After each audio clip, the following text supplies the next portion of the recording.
नमस्कार, लोकमंच न्यूज देख रहे हैं आप। मैं हूं आपके साथ सुरभि राजपूत। आज हम बात करने वाले हैं यूपी में कानून व्यवस्था को लेकर और रामराज में कितनी सुरक्षा, कितनी जनता सुरक्षित है और भ्रष्टाचार क्या यूपी में खत्म हो चुका है, इनको लेकर आज हम बातचीत करने वाले हैं। ग्राउंड जीरो से सीधे हमारे साथ संवाददाता जुड़ेंगे, उनसे बात करेंगे हम और जानने की कोशिश करेंगे कि यूपी में क्या वाकई में रामराज है। क्योंकि जब 5 साल पहले मौजूदा सरकार यानी कि बीजेपी सत्ता में आई थी तो इसी बात का दम भर कर आई थी कि यूपी में रामराज्य कायम होगा, भ्रष्टाचारियों के खिलाफ हम कार्रवाई करेंगे, भ्रष्टाचार को हम जड़ से खत्म करेंगे। लेकिन इन 4.5 साल के दरमियान भ्रष्टाचार को कितना खत्म किया गया, भ्रष्टाचारियों पे कितनी नकेल कसी गई, क्या धरातल स्तर पर काम किए गए हैं और जिन वादों के साथ, जिन बातों के साथ मौजूदा सरकार सत्ता में आई थी, उन वादों को कितना पूरा किया गया है। सीधे संवाददाता जुड़ेंगे, उनसे हम बातचीत करने की कोशिश करेंगे, जानने की कोशिश करेंगे कि क्या हाल है यूपी का, यूपी के अलग अलग जिलों का क्या हाल है, भ्रष्टाचार कितना खत्म हुआ है और क्राइम को लेकर, अपराधों को लेकर। क्योंकि लगातार आज भी अगर अपराधों की बात आती है तो यूपी का नाम अव्वल स्थान पर आता है। सीधा संवाददाता जुड़ गए हैं, उनसे सबसे पहले आपका परिचय कराते हैं। बुलंदशहर से कदीम राजपूत जुड़ गए हैं, विवेक जुड़े हैं जौनपुर से और राशिद आगरा से। सबसे पहले कदीम, मैं आपके पास आऊंगी और आपसे जानने की कोशिश करूंगी कि जिस रामराज का बहाना देकर और रामराज का गुणगान कर कर योगी सरकार सत्ता में आई थी, इन 4.5 साल में कितना विकास हुआ और भ्रष्टाचार अब कितना खत्म हुआ है। कदीम।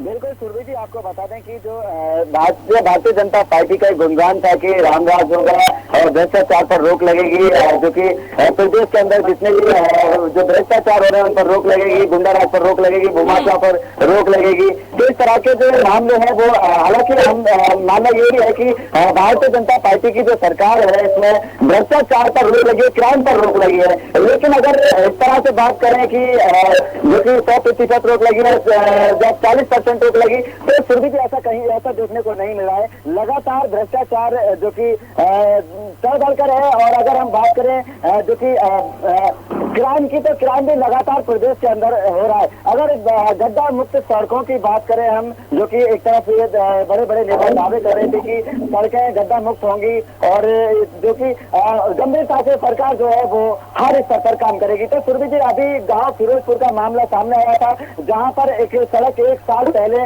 कागजों में लोकार्पण पर उसका कर दिया गया। लेकिन अगर जमीनी हकीकत जब सामने आई, मीडिया के संज्ञान में वो मामला आया सुरभि जी, तो वो एक जर्जर हालत में सड़क आज भी पड़ी हुई है। और जो कि जख्मी तरीके से कहें या जर्जर हालत, उसकी इतनी बुरी हालत में सड़क की पड़ी हुई है कि वहां से निकलने वाले वाहन जो है वो लगातार वहां पर आए दिन हादसे होते रहते हैं। लेकिन अभी तक भी लोकार्पण होने के बावजूद 1 साल हो चुका है, अभी तक भी सड़क की भी मरम्मत नहीं है। तो अगर हम बात करें क्राइम की बात कर लो या फिर अत्याचार की बात कर लो, बलात्कार की बात कर लो, हालांकि वो एक स्तर नहीं है जो पहले था, लेकिन कहीं ना कहीं रोक तो लगी। लेकिन इस तरह इस रोक को ये नहीं कह सकते कि पूरी तरह से भारतीय जनता पार्टी क्राइम पर रोक लगा पाई है या फिर भूमाफिया पर रोक लगा पाई है। जी सुरभि जी। बिल्कुल कदीम, कह तो नहीं सकते कि पूरी तरीके से यूपी क्राइम मुक्त हुआ है, लेकिन पहले के आंकड़े जो कहते हैं और जो अब के आंकड़ों में फर्क है वो कहीं ना कहीं पहले के मुकाबले अब बेहतर आंकड़े हैं और पहले के मुकाबले अपराधों की जो संख्या है वो घटी जरूर है। कदीम हमारे साथ बनी रहेगा, राशिद के पास सीधा चलेंगे। राशिद, अपराधों का सिलसिला अभी भी जारी है। यूपी आज भी अगर अपराध की संख्या की बात करें तो अव्वल नंबर पर आता है, पहले स्थान पर आता है। ऐसे 5 राज्य जिसमें यूपी का स्थान पहले नंबर पर आता है अपराधों में। लेकिन जिले के क्या हालात हैं, आंकड़े क्या बताते हैं पिछले के मुकाबले अब में? राशिद। देखिए सुरभि, भ्रष्टाचार की बात तो बाद में करेंगे, लेकिन फिलहाल आपराधिक मामलों की बात कर लेते हैं। देखिए, आपराधिक मामलों के अंदर यूपी के अंदर आपराधिक मामले दिन ब दिन बढ़ रहे हैं, जो छुपे नहीं हैं। आगरा अरुण वाल्मीकि की जो कस्टडी में मौत हुई है उसको भी विपक्ष आपराधिक घटना ही मान रहा है, क्योंकि प्रियंका गांधी और संजय सिंह जब मृतक के परिवारजनों से मिलने के लिए आए थे तो प्रियंका गांधी और संजय सिंह के अनुसार ये बताया गया कि मृतक के परिवार वालों ने उन दोनों को बताया कि उनके बेटे की पुलिस कस्टडी के अंदर हत्या की गई है। जबकि आगरा एसएसपी मुनिराज का कहना है कि मृतक की जो मृत्यु हुई है वो हत्या होने से हुई है। बात करते हैं तो भ्रष्टाचार की, तो आगरा के अंदर कल आपने देखा होगा स्कूली बच्चों की एक बस गड्ढे के अंदर गिर गई और एक बड़ा हादसा हो सकता था, लेकिन वहाँ के जो ग्रामीण थे वो बिल्कुल सचेत थे, उन्होंने वक्त रहते हुए बड़े हादसे को होने से टाल दिया। ये सारी भ्रष्टाचार की श्रेणियां हैं। अगर प्रधान ने समय रहते काम कराया होता, तालाब का पानी ओवरफ्लो नहीं हुआ होता, तो ये हादसा नहीं हुआ होता। अगर थोड़ी सी भी चूक ड्राइवर के द्वारा या ग्रामीणों के द्वारा थोड़ी देर कर दी गई होती, तो शायद कल उत्तर प्रदेश की जो हेडलाइंस है वो बहुत सुर्खियों में होती, क्योंकि उसके अंदर लगभग 35 से 36 स्कूली बच्चे थे। जी सुबह बिल्कुल राशिद, अभी आपने बोला कि अपराधों की संख्या, आपने अभी एक घटना का जिक्र किया आगरा का, लेकिन आपको नहीं लगता कि विपक्ष अगर अभी अपराधों पर खुलकर बोल रहा है या फिर मौजूदा सरकार पर हमलावर है, तो एक वजह या पूरा वजह ही चुनाव है? क्योंकि इन 4.5 साल में पहले भी कई घटनाएं हुई है, यूपी में अपराध बढ़े हैं, कम ज्यादा वो तो खैर आंकड़े बताएंगे, लेकिन अपराध तब भी होते थे। लेकिन अभी विपक्ष का बोलना वो पूरा का पूरा इशारा चुनाव पर ही करता है। राशिद जी बिल्कुल, ये एक तरीके का चुनावी स्टंट भी कह सकते हैं, क्योंकि विपक्ष लगातार, विपक्ष को चाहिए मुद्दे, और ये जो मुद्दे हैं आपराधिक घटनाओं का बढ़ जाना और भ्रष्टाचार जैसे बच्चों की स्कूल की बस गिर जाना, छोटे से लेन देन के लिए अपराधियों के हौसले इतने बुलंद हैं कि हत्या कर देना, ये सारे चुनावी स्टंट हैं। महंगाई की बात करते हैं तो महंगाई भी एक बड़ा स्टंट है। पेट्रोल के ऊपर पैसे बढ़ रहे हैं, ट्रांसपोर्टेशन पर बढ़ रहे हैं, तो ये सारे चुनावी मुद्दे हैं और विपक्ष इनको बड़े मतलब मामले पर ले जाकर भुनाएगा उत्तर प्रदेश चुनाव में। अब देखिए, अरुण वाल्मीकि का जो मामला है उस पर दोपहर को रोक दिया गया था प्रियंका गांधी को, लेकिन रात होते होते वो आगरा पहुंच गई, संजय सिंह भी पहुंच गए।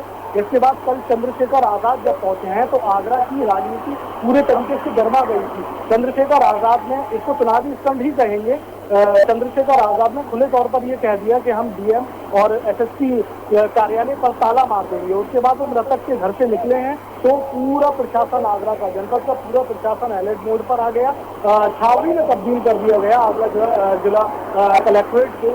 एसएसपी मुनिराज जी भी वहां मौके पर पहुंच गए, उनसे बात हुई, उन्होंने खुले तौर पर चैलेंज कर दिया कि 5 दिन प्रशासन के पास है, 6वें दिन मैं पूरी ताकत के साथ लौटूंगा और अगर मेरी मांगों को, हमारी मांगों को नहीं माना गया तो हम किसी भी अधिकारी को एक ही कमरे में बैठने नहीं देंगे। ये अपने आप में बड़े चुनावी स्टंट है और विपक्ष पूरे तरीके से सरकार को घेरने में ये चुनावी स्टंट के द्वारा बना सकता है कुछ मामलों को। ये बिल्कुल राशिद, अगर विपक्ष बात करता है इस वक्त अपराधों की तो वो चुनावी स्टंट है और कुछ भी नहीं। राशिद हमारे साथ बने रहिएगा, सीधा चलेंगे विवेक के पास। विवेक, जब चुनाव हुए थे पिछली बार 2017 में, तो बीजेपी रामराज का हवाला देकर ही आई थी। उन्होंने कहा था कि हम पूरे यूपी में रामराज कायम करेंगे, लेकिन क्या आपको लगता है कि वास्तविक में जनता को लगता है कि जिन वादों को कहा गया था या जो बातें कह के बीजेपी सरकार सत्ता में आई थी उन वादों को पूरा किया गया और रामराज यूपी में कायम है इस वक्त? विवेक और भी बिल्कुल आपको बताऊं कि उत्तर प्रदेश में जब योगी सरकार जो है सत्रह बनी थी, जो एक स्लोगन आई थी, भ्रष्टाचार ना अपराध अपनी बात योगी सरकार। हालांकि जो योगी सरकार की चल रही भ्रष्टाचार जो है देश मुक्त होगा, अपराध से मुक्त होगा, लेकिन जिस तरह की जो है 2017 के बाद जो है और चुनाव के बाद करीब है और कहने के अपराध को तो अंकुश लगाने की सरकार लगातार प्रयास कर रही है। हम भ्रष्टाचार की बात करें तो सरकारी हॉस्पिटल में देखिए और भ्रष्टाचार वहाँ जो है डॉक्टर जो है कमीशन के चक्कर में आप वहाँ की दवा लिखते हैं, उसके बाद जो थाने में जो फरियादी की फरियाद को लेके जाता है, तो कहीं ना कहीं और निचली स्तर में जो अधिकारी है कर्मचारी सरकारी, वो कहीं ना कहीं जनता को जो लूटने के भरोसे काम कर रहे हैं। जी भी बिल्कुल, मतलब आपको ऐसा लगता है कि भ्रष्टाचार कम हुआ है और वादे कहीं ना कहीं काफी हद तक पूरे हुए हैं? और फिर भी बात की जाए तो उत्तर प्रदेश योगी सरकार जब बनी थी तो कहा जाता प्रदेश में गड्ढा मुक्त सरकार बनेगी, सड़क आएगी। हालांकि जो गड्ढा मुक्त सड़क की बात की, लेकिन एक आदमखोरी का शायद आपको याद होगी, तुम्हारी फाइलों में गाँव के वापस बुला दो है, मगर यहाँ पे वीडियो दावे की शादी थी। अभी आप सामने गाँव पर तमाम सड़कों की गड्ढे में तब्दील है। हालांकि कहीं ना कहीं बड़ा। विवेक, आपकी आवाज नहीं आ रही है। और फिर भी आप उत्तर प्रदेश में योगी सरकार बनी थी तो कहीं ना कहीं सड़कों पर जो गड्ढा मुक्त करने की बात की जाती थी, लेकिन अभी जो गाँव के साथ जो है गड्ढे और देखने को मिले।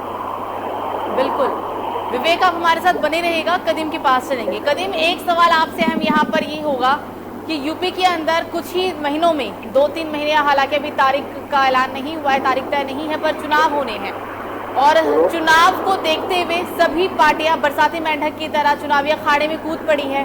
अपराधों का जिक्र हो रहा है, यूपी में कोई भी घटना हो रही है तो उस पर विपक्ष बढ़ चढ़कर बात कर रहा है, आंदोलन किए जा रहे हैं, रैलियां निकाली जा रही है। तो इन सब चीजों को क्या जनता भी मानती है कि ये पूरा का पूरा सिर्फ एक चुनावी माहौल ही तैयार किया गया और जनता का भला कोई नहीं चाहता, सिर्फ सबको अपनी सत्ता में आने की ही कहीं ना कहीं चाहत है? बिल्कुल सुरभि जी, इसमें कोई दो राय नहीं है। हालांकि 2022 का विधानसभा का चुनाव है। 2022 के विधानसभा चुनाव को लेकर सभी पार्टियां मैदान में है। भाजपा, भीम आर्मी या भारतीय जनता पार्टी, सपा हो, सभी पार्टियां मैदान में है। और ये पहले से किसी की जो भी विपक्ष होता है वो लगातार पार्टियों के बड़े बड़े नेताओं के ये वादे होते हैं जो कि झूठे साबित होते हैं। लगातार चुनावी समय पर सभी नेता बड़े बड़े वादे करते हैं कि हम गाँव में विकास की गंगा बहाएंगे, शहरों में विकास की गंगा बहाएंगे, फैक्ट्रियां लगवाएंगे, रोजगार देंगे, नौकरियां देंगे, 10 लाख नौकरियां देंगे। और अभी भी चुनावी मैदान में सभी पार्टी के बड़े बड़े कद्दावर नेता ये ऐलान कर रहे हैं कि हम लोग जो 300 यूनिट बिजली फ्री देंगे, एक एक्टिवा फ्री देंगे। जो कि कांग्रेस पार्टी की तरफ से प्रियंका गांधी ने ऐलान किया कि महिलाओं को, जो लड़कियां हैं उनको एक स्मार्टफोन दिया जाएगा, स्कूटी दी जाएगी। वहीं अखिलेश यादव जी की अगर हम बात करें तो 300 यूनिट बिजली फ्री दी जाएगी, 10 लाख लोगों को रोजगार दिया जाएगा। इस तरह के बड़े बड़े चुनावी मुद्दे जो कि घोषणा जो खोल दिए हैं पार्टियों ने। लेकिन कहीं ना कहीं अगर हम बात करें चुनावी मुद्दों की, जनता की, तो जनता इन बातों को समझती है, जानती है कि सब ये चुनावी मुद्दे होते हैं। क्योंकि ऐसे छोटे स्तर पर अगर हम बात करें, गांव का जो ग्राम प्रधान होता है वो भी गांव में काफी विकास के मुद्दों पर बात करता है, घर घर जाता है, जनता से बात करता है कि तुम्हारे मकान बनवाएंगे, तुम्हारे शौचालय बनवाएंगे, तुम्हें कोई ना कोई रोजगार का मुद्दा तुम्हारे कराएंगे। लेकिन जैसे ही वो सत्ता में आता है, जैसे ग्राम प्रधान जो गाँव का मुखिया बन जाता है, फिर वो दोबारा उस महल्ले में 5 साल तक झांकता भी नहीं है। तो ये भी आप आंकड़े बड़े मुद्दों पर लगा सकती है कि बड़े बड़े अभी अगर मौजूदा हालात में बुलंदशहर की कई जो कि 7 विधानसभा है बुलंदशहर में, अगर 7 के 7 विधानसभाओं की हम बात करें तो 7 विधानसभाओं पर भारतीय जनता पार्टी के मौजूदा विधायक है, भारतीय जनता पार्टी का पूरी तरह से कब्जा है सूर्य की। लेकिन अगर 7 विधानसभाओं के ग्रामीण क्षेत्रों की अगर हम हकीकत की बात करें तो यहाँ तक कि काफी सैकड़ों की संख्या में ऐसे ऐसे गाँव है जहाँ पर विधायक तो बने, लेकिन विधायक बनने के बाद अब तक पूरे 5 साल होने को जा रहे हैं, लेकिन अभी तक भी गाँव में पहुंचे नहीं है। तो विकास कहाँ रहा? फिर भी ये चुनावी आंकड़े होते हैं, चुनावी मुद्दे होते हैं जो कि पब्लिक को बहकाकर वोट समेट लिया जाता है। लेकिन जैसे ही सत्ता पा लेते हैं उसके बाद में 5 साल तक चाहे वो विधायक हो, सांसद हो, वो वहां जाते हुए। अब फिलहाल में जो ये कोरोना के 2 लहर आई, लेकिन कोई भी ज्यादातर, हालांकि मेरे भी कहूंगा कि पूरी तरह से नहीं गए, भारतीय जनता पार्टी के नेता गाँव गाँव पहुंचे थे। लेकिन अगर हम विपक्ष की बात करें तो सभी पार्टी के नेता कोरोना काल में मैदान में थे। लेकिन जिस तरह से ऑक्सीजन की कमी पड़ी थी, या जो चुनावी मैदान में सभी नेता वादे कर रहे हैं फिर दोबारा से कि इतना रोजगार मिलेगा, गांव में विकास की गंगा बहेगी, तो ये सब एक बेकार की बात है सुनील जी। अगर हकीकत में देखा जाए तो ऐसा कुछ नहीं है। आज भी सड़कों में जख्मे हैं, जर्जर सड़कें पड़ी है। स्कूलों के जो बात करें तो वो जर्जर पड़े हुए हैं। शिक्षा की अगर हम बात करें तो शिक्षा बेकार है। और किसी भी विकास की अगर हम बात करें तो आज भी वो चुनावी मुद्दे थे, चुनावी वादे थे, वो कहीं भी जो कि पास नजर आ रहे हैं, टोटल फेल नजर आ रहे हैं। जी सुनील जी, बिल्कुल कदीम, सही कहा आपने कि नेताओं के जो वादे दावे हैं वो सिर्फ और सिर्फ किताबी या फिर जुबानी कह सकते हैं। वास्तविक में क्या विकास हुआ है ये जग जाहिर है। आप कदीम, आप हमारे साथ बनी रहेगा। अब हम सीधा चलेंगे राशिद के पास। राशिद, पिछले चुनाव में बीजेपी ने 323 सीटें जीती थी। इस बार बीजेपी कहती है कि हम उससे भी ज्यादा सीटें जीतेंगे, प्रचंड बहुमत के साथ सरकार बनाएंगे। पिछली बार भी बोला था, लेकिन अब जब घोषणा पत्र तो कोई नहीं ला रहा, लेकिन घोषणा पे घोषणा किए जा रहे हैं। कोई लैपटॉप दे रहा है, कोई स्मार्टफोन दे रहा है। शिवपाल यादव तो ये भी कह रहे हैं कि आप BA का सर्टिफिकेट लाइए, 5 लाख ले जाइए। इन घोषणा पत्रों का क्या? जनता आपको लगता है कि इस बार इन घोषणाओं से उनका ध्यान घोषणाओं पर आएगा? देखिए, सभी आम जनता की बात करें तो आम जनता बिल्कुल चुनावी स्टंटों को समझ चुकी है। देखिए, डिजिटल जमाना है, लोग ज्यादा बहकावे में नहीं आने वाले हैं। आप देखिए, बहुजन समाज पार्टी की जो सरकार थी, मूर्तियों और पत्थरों पर पैसे लगाए गए। उसके बाद समाजवादी पार्टी की सरकार आई तो उन्होंने कितना भला कर दिया जनता का। अखिलेश यादव ने लैपटॉप बांटे थे, बहुत अच्छा सराहनीय कार्य किया था, लेकिन आज तक वो स्टंट को लेकर चलते हैं। एक्सप्रेस वे एक बनवा दिया। देखिए, हम विश्व गुरु होने की बात करते हैं, लेकिन एक एक्सप्रेस वे बनवाने के बाद 10 साल तक उसको लेकर बैठे हुए हैं कि हमने एक्सप्रेस वे बनवाया था। ये सरकारें पूर्व में रही हैं, इन लोगों ने समाज के लिए, इन लोगों ने जनता के लिए कितने भलाई के कार्य किए ये जनता जानती है। अब भारतीय जनता पार्टी की सरकार आई है, इस सरकार में भी आम जनता की कोई भी भलाई का मतलब जो स्टैंड है वो नहीं चल रहा है। आप देखिए भ्रष्टाचार, अब आगरा के अंदर मेट्रो बन रही है, सिटी बसों की हालतें खराब है, सिटी बसें सिटी में टायर फटे हुए हैं और बसों की हालत खराब है। अब देखिए रेलवे निजीकरण हो रहा है और आगरा के अंदर मेट्रो की तैयारी है। ये सब क्या है? 15 किलोमीटर 20 किलोमीटर के अंदर खत्म होने वाला आगरा, यहाँ मेट्रो का क्या काम है? किस लिए यहाँ मेट्रो लाई जा रही है? हालांकि अच्छा काम है, आनी चाहिए, यहाँ से लेके दिल्ली तक एनसीआर तक चलनी चाहिए मेट्रो, लेकिन लोकल आगरा के लिए मेट्रो का चला देना कौन सा तीर मारना है? अच्छा, ये पैसा कहीं जनता की भलाई में लगाया जाता, कहीं जनता, अब देखिए कॉन्वेंट स्कूल में जब कोई बच्चा पढ़ता है तो उसको किताबें खरीदने का और ड्रेस खरीदने का इतना बड़ा बोझ दे दिया जाता है उसके गार्जियन को कि आम आदमी मैनेज नहीं कर पाता है। तो ये सारी जो पैसा है जो बर्बाद किया जा रहा है योजनाओं में, मूर्तियों में और जो भी पार्क बनाने के अंदर इस्तेमाल किया जा रहा है, ये आम जनता के लिए भी तो इस्तेमाल किया जा सकता था। बच्चे जो अशिक्षित हैं, लोग अपने देश को देखिए, दूसरे देशों की हम बात करते हैं तो वहाँ पढ़ाई के लिए सबसे पहले सुविधाएं दी जाती हैं। हमारे देश के अंदर ये देखिए कि कॉन्वेंट स्कूलों के जो है ठेकेदार बैठे हुए हैं स्कूलों के बाहर, ड्रेस आएगा तो उसी दुकान का आएगा जिस दुकान से कॉन्वेंट के जो प्रधानाचार्य हैं उन्होंने रिकमेंड कर दिया।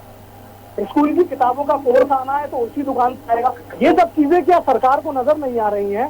सरकार को ये सारी चीजें नजर आ रही हैं कि भ्रष्टाचार अपने चरम पर पहुंच चुका है, लेकिन अंकुश नहीं लगाना। कहीं ना कहीं हमारे जो देश के राजनेता हैं उनका स्वार्थ जुड़ा हुआ होता है भ्रष्टाचार के साथ, इसीलिए आम आदमी की जेब से जहां 2 रुपए खर्च होने हैं वहां 10 रुपए उसके लूट लिए जाते हैं।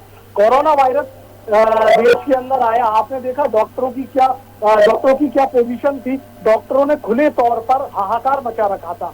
डॉक्टरों ने जो आपदा थी उसको अवसर बना के रख दिया था और आम जनता जो त्राही कर रही थी, लोगों के पास खाने के लिए पैसे नहीं थे, 13 लाख 10 लाख रुपए की एक हफ्ते के बिल उनको हाथ में थमा दिए गए। डेड बॉडी नहीं देंगे अगर आपने बिल पेड नहीं किया। ये सब क्या है? ये सारी चीजें जो है जो सरकार इन पर अंकुश लगा सकती है, इन चीजों को रोका जा सकता है, लेकिन नहीं रोकते हैं।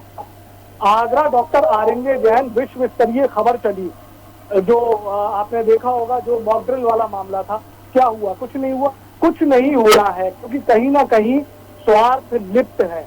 जिस दिन सरकार अपना स्वार्थ खोकर निस्वार्थ जनता के लिए मैदान में उतर आएगी, बहुत भला हो सकता है, देश का बहुत भला हो सकता है। जी सुरभि, बिल्कुल राशिद, बनी रही हमारे साथ। सीधा चलेंगे विवेक के पास। विवेक, हमने सुरक्षा को लेकर बात किया, हमने यहाँ यूपी चुनाव को लेकर बात कर रहे हैं, भ्रष्टाचार को लेकर बात कर रहे हैं, लेकिन एक और बात और एक और सवाल यहाँ ये होता है कि सरकारी दफ्तरों का क्या हाल है?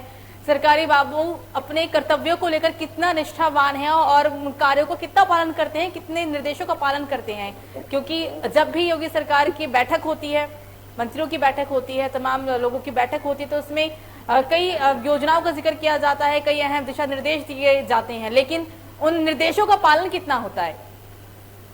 और बिल्कुल सुरभि, जो जिस तरह से बात की योगी सरकार करती भ्रष्टाचार खत्म करेंगे, लेकिन जिस तरह से जो है और नीचे पद के जो अधिकारी होते हैं, कहा जैसे अभी एक ताजा मामला है जौनपुर का, जहाँ एक व्यक्ति की बाइक चोरी हो गई थी। वो पिछले जो है आज 2 महीने से थाने का चक्कर लगा रहा है मुकदमा दर्ज करने के लिए। हालांकि जो है कहीं ना कहीं जो है उसकी मुकदमा दर्ज सरकार करती है, अपराध मुक्त हो जाएगी प्रदेश सरकार, जो उत्तम प्रदेश बनेगा। और कहीं जो निचले अधिकारी हैं, आप कोरोना काल में देख लीजिए जिस तरह से ऑक्सीजन गैस की किल्लत थी, और कहीं जो सामान थी काफी महंगा बिकी है, तो कुछ दलाल टाइप के और मेडिकल के वो सब सामान स्टॉक करके काफी ज्यादा महंगा बिकी है, गैस की किल्लत मंगा। और कहने की सरकार जो है बड़े बड़े दावे करते हैं हमारे हॉस्पिटल में सारी सुविधा है, ये है वो है, लेकिन जिस तरह से अस्पताल में देखा जाए तो इस पर खोल के तस्वीर हमने तमाम जो है ग्राउंड रिपोर्ट की जो रिपोर्टिंग की थी उस दरमियान कोरोना काल में कई नतीजे जो है जो सड़कों पर सड़क हुआ था, एक बेटे ने अपनी माँ की गोद में जो इलाज के अभाव में दम तोड़ दिया था। हालांकि वो काफी भयानक थी, लेकिन कहीं ना कहीं 2022 चुनाव जो है 4 से 5 महीना बचा हुआ है। और जौनपुर हम बात के 9 विधानसभा, जहाँ जो है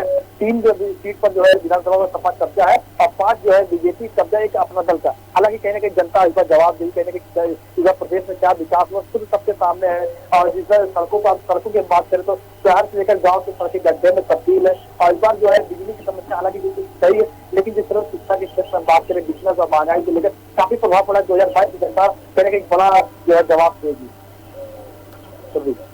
बिल्कुल विवेक हमारे साथ बने रहेगा, कदीम के पास चलेंगे। कदीम, सरकारी दफ्तरों का हाल बताएं। बिल्कुल सुरभि जी, अगर सरकारी दफ्तरों की अगर हम बात करें तो जैसे कि कोई भी घटना 307 की होती है, हवा फायरिंग होती है, या गांव में या शहर में कहीं भी आपस में अगर कि पब्लिक में गोली चला दी जाती है किसी कुख्यात अपराधी के द्वारा या किसी सातिर के द्वारा, तो पुलिस में भी जांच दिलाती है कि पहले जांच होगी उसके बाद मुकदमा दर्ज होगा। लेकिन कहीं ना कहीं पुलिस को उसमें जो सीधे तौर पर जब गोली चली है, पुलिस के संज्ञान में है, सीधे तौर पर वहां पर पब्लिक बता रही है गोली चली है, गोली लगी है, तो सीधे तौर पर मुकदमा दर्ज कर लेना चाहिए। लेकिन मुकदमा दर्ज होने के बावजूद पहली बार तो मुकदमा दर्ज नहीं होता सुरभि जी, उसके बाद चक्कर काटने के बाद जब मुकदमा दर्ज हो जाता है ले देकर, तो उसके बाद फिर जो साथी होते हैं, जो बदमाश होते हैं, वो खुले आसमान के नीचे खुले हवा में घूमते हैं और फिर वो ये सीधे तौर पर कहते हैं कि अगर हमें जेल में ही जाना है तो तुम्हें मार कर ही जाएंगे, और अगर जेल में ही जाना है तो 307 में 302 में जाएंगे। तो इस तरह के जो खुले बातें हैं बदमाशों की, वो ये बताती है कि अपराध कहीं ना कहीं चरम की सीमा पर है, जो कि पुलिस को 307 जैसी धाराओं में, 302 जैसी धाराओं में गंभीर धारा है, इन पर तुरंत पुनः कार्रवाई करनी चाहिए। लेकिन कहीं ना कहीं पुलिस इस पर रिश्ते नजर आती है। तो जी की ज्यादातर जो अगर हम सरकारी दफ्तरों की बात करें, पुलिस रवैया की बात करें, तो पुलिस जो है अगर कहीं आपस में एक्टिवा में अगर एक्सीडेंट हो गया है तो पुलिस 20 दिन तक यही चीज में छानबीन में लगा देती है कि वो दोनों एक्टिवा ही थी या कुछ और थी।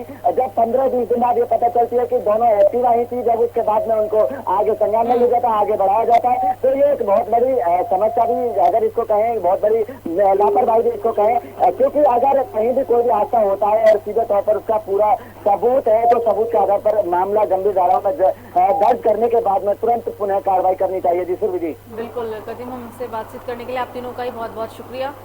यूपी के अलग अलग जिलों से हमारे साथ संवाददाता जुड़े थे। हम यहाँ बात कर रहे थे भ्रष्टाचार और सुरक्षा को लेकर, रामराज में कितनी जनता खुश है और जिन रामराज का हवाला देकर मौजूदा सरकार सत्ता में आई थी, यानी कि योगी सरकार सत्ता में आई थी, उस रामराज को कितना लागू किया गया, जनता को रामराज का कितना फायदा मिला। फिलहाल अभी के लिए मुझे दीजिए इजाजत। लोकमंच न्यूज़ पर खबरों का सिलसिला जारी रहेगा। नमस्कार।